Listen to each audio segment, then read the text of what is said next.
Hello, സദാഗ്രീഷിൻ്റെ പുതിയൊരു വീഡിയോയിലേക്ക് എല്ലാവർക്കും സ്വാഗതം. അപ്പം നമ്മളിന്നോട് ചെയ്യാൻ പോകുന്ന ഒരു ഓണത്തിൻ്റെ സ്പെഷ്യൽ വിഭവമായ ഒരു കളിയടക്കയാണ്. അപ്പം നമ്മളിത് ഓണത്തിനൊക്കെ 2 ദിവസം മുന്നേ കളിയടക്കയും കായവറവും ഒക്കെ ഉണ്ടാക്കി വെക്കുന്നതാണ്. അപ്പം നല്ല അടിപൊളി ടേസ്റ്റാണ്. മലപ്പുറം ജില്ലക്കാർക്ക് വലിയ അറിവ് ഇതിനെക്കുറിച്ച് ഉണ്ടാവില്ല. നമുക്കിത് എങ്ങനെ ചെയ്യാമെന്ന് കാണാം. ഇത് ഉണ്ടാക്കാൻ വേണ്ടിയിട്ട് നമുക്ക് അധികം ഇൻഗ്രീഡിയൻസ് ഒന്നും വേണ്ട. കുറച്ച് തേങ്ങയും 2-3 ചെറിയ ഉള്ളിയും കുറച്ച് ജീരകം ഉണ്ടെങ്കിൽ നമുക്ക് സംഭവം സെറ്റാണ്. അപ്പോൾ എന്നാൽ ഒരു 4 സ്പൂണോളം ചെറിയ തേങ്ങ എടുത്തിട്ടുണ്ട്. നമുക്കിതൊന്ന് ചതച്ചെടുക്കണം. ഒരുപാട് അരച്ചെടുക്കാൻ പാടില്ല. അതിലേക്ക് ഇതാ നമ്മൾ പൊളിച്ച് വെച്ച ചെറിയ ഉള്ളിയില്ലേ, ഇതും കൂടി ഇട്ട് കൊടുക്കുന്നുണ്ട്. ഒരു 7 ചെറിയ ഉള്ളിയുണ്ട്. പിന്നെ അതിലേക്ക് 1 ടീസ്പൂണോളം ചെറിയ ജീരകമില്ലേ, സാദാ ജീരകം, അതാണ് നമ്മൾ ഇട്ട് കൊടുത്തേക്കുന്നത്. ഇനി നമുക്കിതൊന്ന് ഒരുപാട് അരയരുത്, ജസ്റ്റ് ഒന്ന് ക്രഷ് ചെയ്തെടുക്കണം. കണ്ടില്ലേ, ഈ ഒരു രീതിയിൽ. എന്നാൽ ഒന്ന് ചതഞ്ഞ് കിട്ടുകയും വേണം. ആ ഒരു രീതിയിൽ നമ്മൾ എടുത്തിട്ടുണ്ട്. അതിനുശേഷം എന്താ 1 കപ്പ് അരിപ്പൊടി നമ്മൾ എടുത്ത് വെച്ചിട്ടുണ്ട്. അത് നമുക്ക് വേറൊരു പാത്രത്തിലേക്ക് ഇടാം. ഇനി നമുക്ക് ഈ അരിപ്പൊടിയിലേക്ക് നമ്മൾ നേരത്തെ ചതച്ച് വെച്ചില്ലേ, ആ തേങ്ങേൻ്റെ മിക്സും കൂടി നമുക്ക് ഇതിലോട്ട് ഇട്ട് കൊടുക്കാം. തേങ്ങ നമ്മൾ ഇതേപോലെ ചതച്ചെടുക്കുമ്പം ഒറ്റ തുള്ളി വെള്ളം പോലും നമ്മൾ ചേർത്ത് കൊടുക്കാൻ പാടില്ല. നമ്മളിതിലോട്ട് 1 ടീസ്പൂണോളം എള്ളിട്ട് കൊടുക്കാം. അതുണ്ടെങ്കിൽ മാത്രം ഇട്ട് കൊടുത്താൽ മതി, ഇല്ലെങ്കിൽ എള്ള് വേണമെന്നില്ല, ജീരകം തന്നെ മതി. നല്ല ടേസ്റ്റുമാണ്. ഇനി നമുക്ക് ഈ പൊടിയിലേക്ക് ആവശ്യമായിട്ടുള്ള ഉപ്പും കൂടി ഇട്ട് കൊടുക്കുന്നുണ്ട്. ഇനിയിപ്പോൾ ഇങ്ങനെയല്ലാന്നുണ്ടെങ്കിൽ നമ്മൾ തിളപ്പിച്ച വെള്ളത്തിലോട്ട് ഇട്ട് കൊടുത്താലും മതി. നമ്മൾ വെള്ളം തിളപ്പിക്കുന്നുണ്ട് ഇത് മിക്സ് ചെയ്യാൻ വേണ്ടിയിട്ട്. അപ്പം ഞാൻ എന്തായാലും ഇതിലോട്ട് ഇട്ട് കൊടുത്തു. നന്നായിട്ടൊന്ന് മിക്സ് ചെയ്യുക. അതിനുശേഷം ഉപ്പ് ആദ്യം തന്നെ കൂടുതൽ ഇടരുത്, കുറച്ചിട്ടാൽ മതി. കൂടി കഴിഞ്ഞാൽ പിന്നെ നമുക്കൊന്നും ചെയ്യാൻ പറ്റില്ല. ഇനിയിപ്പോൾ അഥവാ ഇത് ഉപ്പ് ഇട്ടിട്ട് നമ്മൾ കുറവാണെന്നുണ്ടെങ്കിൽ നമ്മൾ ആ കലക്കാൻ വയ്ക്കുന്ന വെള്ളത്തിലോട്ട് കുറച്ച് ഉപ്പിട്ട് കൊടുത്താൽ മതി. ഞാൻ അങ്ങനെ ചെയ്ത് കൊടുക്കുന്നുണ്ട്. എനിക്കിത് കുറച്ച് ഉപ്പ് കുറവായിരുന്നു. ഇനി നമുക്കതങ്ങോട്ട് മാറ്റി വെച്ചിട്ട് ഇതിനാവശ്യമായിട്ടുള്ള വെള്ളം ഒന്ന് തിളപ്പിച്ചെടുക്കണം. അപ്പം നമ്മൾ ഏത് പാത്രത്തിലാണോ അരിപ്പൊടി എടുത്തത് അതേ അളവിൽ തന്നെ നമുക്ക് വെള്ളം ഒന്ന് തിളപ്പിച്ചെടുക്കണം. നന്നായിട്ടൊന്ന് തിളപ്പിച്ചെടുക്കണം കേട്ടോ. അതിലേക്ക് നമുക്ക് ഒരു 1.5 ടീസ്പൂണോളം വെളിച്ചെണ്ണ ഒഴിച്ചു കൊടുക്കാം. വെള്ളം നന്നായി തിളച്ച് വന്നിട്ടുണ്ട്.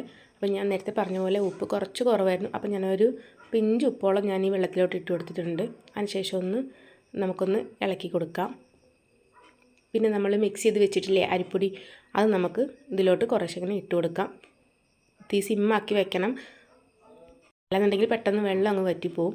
ജസ്റ്റ് ഒന്ന് ഇളക്കി ആ വെള്ളം ഒന്ന് ചെറുതായിട്ടൊന്ന് അരിപ്പൊടിയിലൊക്കെ ഒന്ന് പിടിച്ച് കഴിയുമ്പോൾ നമുക്ക് തീ ഒന്ന് ഓഫാക്കി കൊടുക്കണം.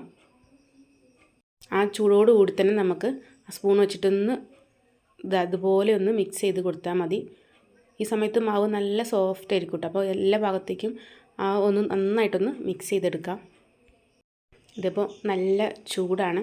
അപ്പോൾ ഇതൊന്ന് മാവൊന്ന് ആ ചൂടിലിരുന്നൊന്ന് വേവാൻ വേണ്ടിയിട്ട് നമുക്കൊരു 5 മിനിറ്റോളം ഒന്ന് അടച്ച് മാറ്റി വയ്ക്കാം.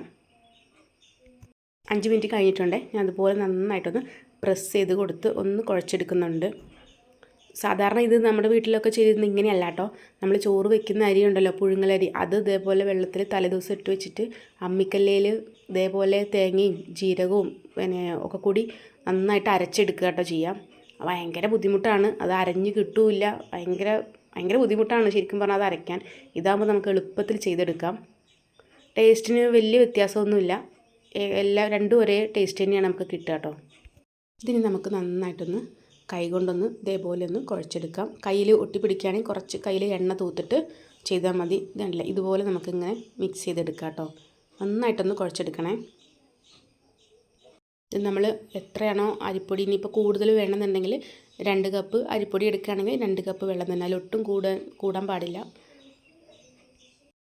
ഇനി നമുക്ക് വേറൊരു പാത്രത്തിലേക്ക് ഇതൊന്ന് ചെറിയ ഉരുളകളായിട്ട് ഉരുട്ടി വയ്ക്കണം. അപ്പോൾ കയ്യിൽ ആദ്യം ഒന്ന് വെളിച്ചെണ്ണ തേക്കാം. ഇനിയിപ്പോൾ കറക്റ്റ് അളവിൽ തന്നെ ഉരുട്ടിയെടുക്കാൻ പറ്റില്ല എന്നുണ്ടെങ്കിൽ ഇതുപോലെ ഒരു സ്പൂൺ എടുത്തിട്ട് കണ്ടില്ലേ, ഇതുപോലെ ഒന്ന് ചെയ്താൽ മതി. ഞാനിങ്ങനെ ആദ്യം ചെയ്തു, പക്ഷേ എനിക്ക് ഭയങ്കര ബുദ്ധിമുട്ട്, കുറേ സമയം എടുക്കുന്ന പോലെ തോന്നി. അപ്പം ഞാൻ ജസ്റ്റ് കുറച്ച് കയ്യിലങ്ങ് മാവ് എടുത്തിട്ട് കറക്റ്റ് വലുപ്പത്തിലങ്ങ് ഉരുളയാക്കി എടുത്തു. അങ്ങനെ കഴിയില്ല എന്നുണ്ടെങ്കിൽ മാത്രം ഈ സ്പൂണിൽ ചെയ്താൽ മതി കേട്ടോ. അപ്പോൾ നമ്മളിത് ചെയ്ത് വയ്ക്കുന്ന പ്ലേറ്റിൽ ആദ്യം തന്നെ കുറച്ച് വെളിച്ചെണ്ണ ഒന്ന് തടവി കൊടുക്കണം. നമുക്ക് ആ ഉരുട്ടിയ ഓരോ ഉരുളയും അതിൻ്റെ ഉള്ളിലോട്ട് വെച്ച് കൊടുക്കാം. ഈ സ്പൂണിലാക്കിയിട്ടുള്ള ഉരുള ഭയങ്കര ടാസ്ക്കായിരുന്നു കേട്ടോ. കാരണം 2-3 ഉരുള എനിക്ക് കുറച്ച് സമയമെടുത്തു. അപ്പോൾ പിന്നെ ഞാനത് നേരെ ഒരേ വലുപ്പത്തിൽ കയ്യിലെടുത്തിട്ടങ്ങ് പരത്തുക ചെയ്തത്. അപ്പോൾ നിങ്ങൾക്കങ്ങനെ ഒരേ വലുപ്പത്തിൽ കിട്ടുന്നില്ല എന്നുണ്ടെങ്കിൽ ഇങ്ങനെ ചെയ്യാം കേട്ടോ. കുട്ടികളെയൊക്കെ അങ്ങോട്ട് ഏൽപ്പിച്ചാൽ മതി. അപ്പോൾ അവരെ കൊണ്ട് എളുപ്പത്തിൽ ചെയ്തെടുക്കാൻ പറ്റും. ഞാൻ എന്താ കണ്ടില്ലേ, ഇതേപോലെ ഒരേ വലുപ്പത്തിൽ എടുത്തിട്ട് ഞാൻ കൈകൊണ്ട് ഇങ്ങനെ തന്നെയാണ് ഉരുള ഉരുട്ടിയത്. നമുക്കിതെല്ലാം ഒരേ ടൈമിൽ തന്നെ ഇതേപോലെ ഉരുട്ടി വെക്കണം കേട്ടോ. പിന്നീട് നമ്മൾ കുറച്ച് അങ്ങനെ ഉരുട്ടി വെക്കാൻ നിൽക്കണ്ട. ഇതുപോലെ തന്നെ ഫസ്റ്റ് ടൈം തന്നെ അങ്ങ് ഉരുട്ടിയെടുത്ത് വയ്ക്കാം. അപ്പോൾ ഞാനിവിടെ എല്ലാം റെഡിയാക്കി വെച്ചിട്ടുണ്ട്. ഇനി നമുക്ക് എണ്ണ ചൂടാക്കി അതിലോട്ടിട്ട് പൊരിച്ചെടുക്കാം.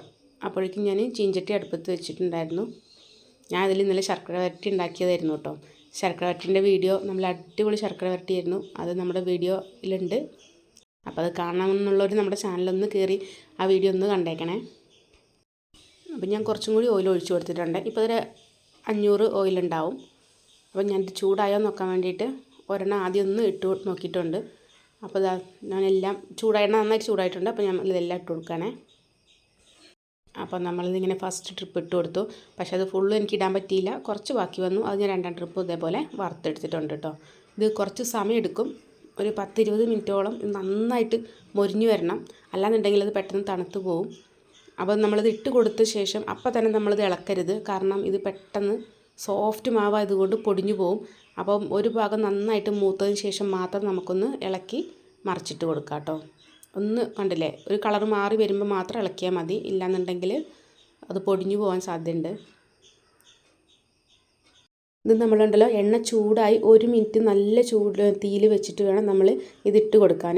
അതൊന്ന് നന്നായിട്ടൊന്ന് ചൂടായി വന്ന ശേഷം തീ സിമ്മിലോട്ട് ഇട്ടിട്ട് നന്നായിട്ട് ഉള്ളൊക്കെ ഒന്ന് വെന്ത് മൊരിഞ്ഞ് വരാൻ വേണ്ടിയിട്ട് കുറച്ച് സമയം നമ്മൾ വെയിറ്റ് ചെയ്യണം. പിന്നെ നമുക്ക് ഈ പുറം ഭാഗമൊക്കെ ഒന്ന് കളർ മാറി ഒന്ന് നമുക്ക് മനസ്സിലാവുമല്ലോ, ഒന്ന് മൂത്ത് വരുമ്പോൾ നമുക്ക് ഇതേപോലെ നന്നായിട്ടൊന്നിങ്ങനെ ഇടയ്ക്കിടയ്ക്കൊന്ന് ഇളക്കി കൊടുത്തുകൊണ്ടിരുന്നാൽ മതി കേട്ടോ. ഇത് ഏകദേശം റെഡിയായി വരുന്നുണ്ട്, പക്ഷേ ഒന്നും കൂടി ക്രിസ്പി ആയിട്ട് നമുക്ക് എടുത്താൽ മതി. നമുക്കിത് പാകമായെന്ന് അറിയണമെങ്കിൽ ഒന്ന് എടുത്ത് പുറത്ത് വെച്ച് ഒന്ന് തണുത്തതിന് ശേഷം കടിച്ച് നോക്കുമ്പോൾ നല്ല ടെമ്പർ വേണം, കാരണം സോഫ്റ്റ് ആയിട്ടുണ്ടെങ്കിൽ പിറ്റേ ദിവസം ആകുമ്പോഴേക്കും തണുത്ത് പോവും. എന്തായാലും ഇത് പാകമായി വരാൻ എന്തായാലും ഒരു 20-25 മിനിറ്റോളം എടുക്കും. ഇത് കുട്ടികൾക്കൊക്കെ വളരെ നന്നായിട്ട് ഇഷ്ടപ്പെടും കേട്ടോ. അത്ര നല്ലൊരു ടേസ്റ്റാണ്. നമ്മുടെ കുഴലപ്പത്തിൻ്റെ ഒക്കെ ഒരു ടേസ്റ്റ് വരും. അപ്പോൾ അതെല്ലാവരും വീട്ടിൽ ട്രൈ ചെയ്ത് നോക്കണം. അധികം പണിയൊന്നുമില്ല. ആകെ ഒരു കപ്പ് അരിപ്പൊടി ഉണ്ടെങ്കിൽ നമുക്ക് ഇഷ്ടം പോലെ ഉണ്ടാക്കാം. ഇനിയിപ്പോൾ ഇതുണ്ടാക്കി പിറ്റേ ദിവസം ഒന്ന് തണുത്ത് പോവുകയാണെങ്കിൽ ഇതേപോലെ എണ്ണ ചൂടാക്കിയിട്ട് ഒരു 10 മിനിറ്റോളം ഒന്നും കൂടി ഒന്ന് വറുത്തെടുത്താൽ മതി. അപ്പോൾ വലിയ പ്രശ്നമൊന്നും ഉണ്ടാവില്ല. അപ്പോൾ ഇത്രയേ ഉള്ളൂ, നമുക്ക് സെറ്റപ്പായി കിട്ടിയിട്ടുണ്ട്. അപ്പോൾ എൻ്റെ ഈ വീഡിയോ ഇഷ്ടമായാൽ നിങ്ങൾ ലൈക്ക് ചെയ്യാനും കമൻറ്റ് ചെയ്യാനും സബ്സ്ക്രൈബ് ചെയ്യാനൊന്നും മറക്കരുത്. അപ്പോൾ പുതിയൊരു വീഡിയോ ആയിട്ട് പുതിയൊരു ഐറ്റമായിട്ട് നമുക്ക് നാളെ കാണാം.